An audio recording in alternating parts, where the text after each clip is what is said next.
Hi, in this lesson, we'll be learning about integrated development environments. An integrated development environment, or IDE for short, is a software tool that is used for building other software applications.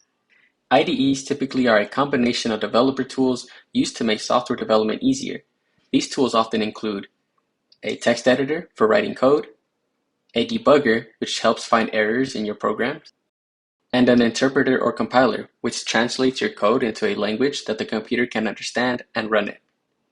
An IDE brings all of these development tools and more together into one single application with a graphical interface.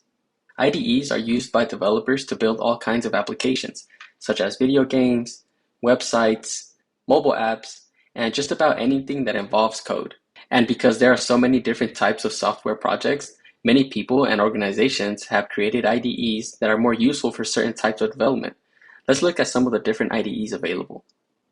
There's Xcode by Apple, Visual Studio Code by Microsoft, and Android Studio by Google.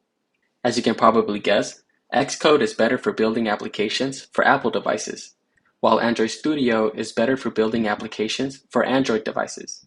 VS Code, on the other hand, is more of a general-purpose IDE that offers many different plugins and extensions that can help you build all kinds of software.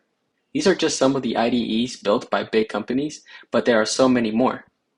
Some other ones out there include Eclipse, Sublime, PyCharm, and one you might already be familiar with, the CodeHS IDE.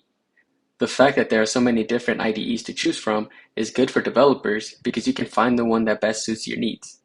So whether you want to build a game, a website, or an evil robot, you're going to need an IDE. Let's go explore IDE some more.